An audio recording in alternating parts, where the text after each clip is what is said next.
You're a coordinator and your name is Ace? Yep. Okay.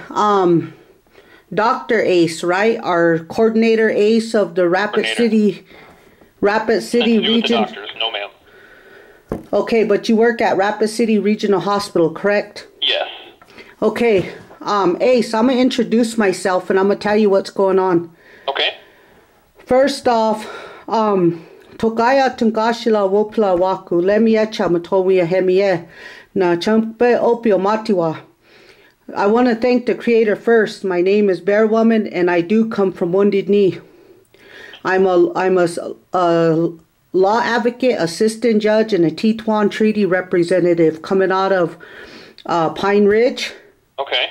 And I am also recording this visit we're having right now. Okay. Because here's why. My brother, Andy Running Hawk, is in that hospital and he's been there for 2.5 days now. Okay. And I've been calling on my brother for the last 2.5 days and I could not find my brother. Last night I had a preacher from Texas call Pine Ridge.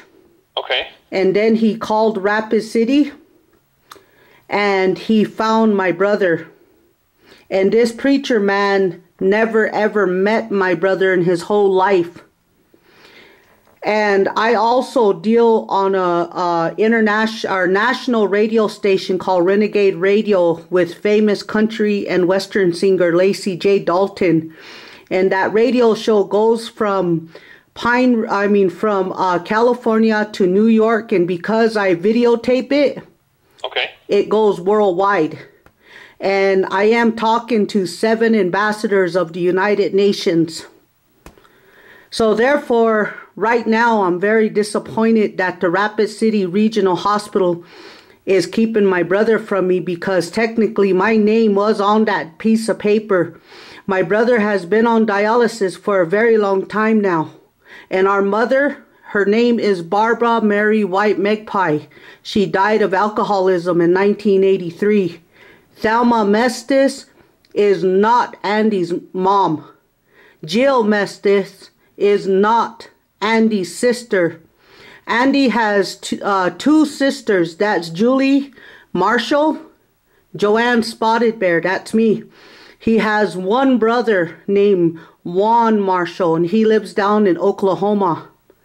And we were separated because my mother had an alcohol problem. Okay. Now, the fact remains that Andy is still my brother. Okay. And like I said, my name was on that piece of paper when I left a year ago.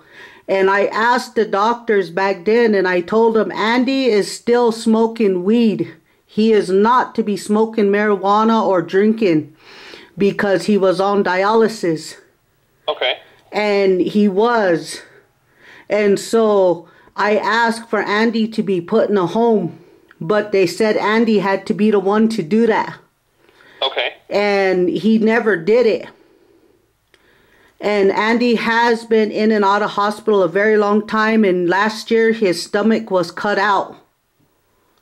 And then last year when I was there, he almost died, and they had to put him on dialysis right away because of the dialysis and his stomach problems. He has right there between his belly button and down below, there was some serious problems. Now, if my brother was to die right now, I would like to know why you guys are keeping me from my brother.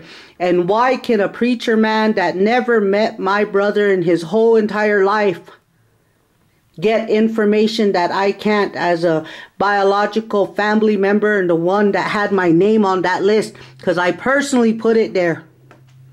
I am not sure why anyone's receiving information if he is here or isn't here. As far as I know, I don't know any information if the patient is here or isn't here. If you're calling and you're being told that he's not here, then I can't give you any information either. Well, let me tell you something. Okay. If you looked on your computer, and I'm very good at computers too, if you looked on your computer, you would find my brother's there. The way I know my brother's there is because Renee Tubles from Pine Ridge saw my brother getting in an ambulance, being put in an ambulance and sent to Rapid. Okay. That preacher man, he called Rapid City Regional last night about 8 o'clock p.m. Okay. And my brother was in the hospital. And if my brother is super sick like he is, and I know he's a diabetic and he's on dialysis and he has no stomach and he's been having a lot of problems for the last few years, there's no way in heck he could have got out of that hospital that soon. At this time, ma'am, I can't give you any information regarding if he is here or isn't here. And to do that. Well, I would like to be able to talk to my brother because I am calling from Reno, Nevada. And it is 1,500 miles away. And if my brother were to die today, then how am I supposed to know?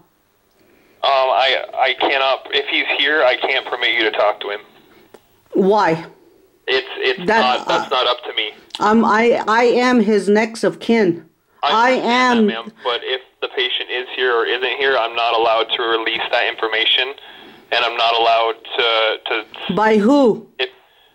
By who? By health protection information. Are you aware of the Treaty of the Fort Laramie 1868, 1851, 1831 treaties? That supersedes I'm aware section. of the current health practices that I have to practice under. Yes, and that means that. To give you any information.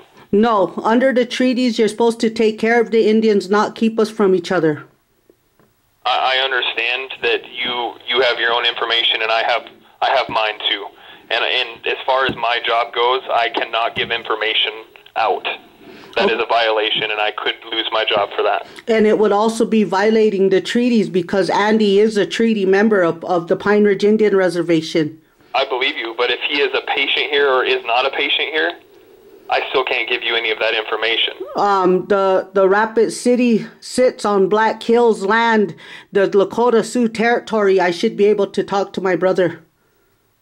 You can call them and see if they can find something out for you, but I can tell you right now as the hospital coordinator, I cannot give you that information. Okay, even if my grandpa Floyd or any of his brothers, sisters, because Andy has kids too, and none of us can get information, only Thelma and Jill. Anybody information regarding if he's here or is not here, regardless of any relations to the patient, if he is a patient.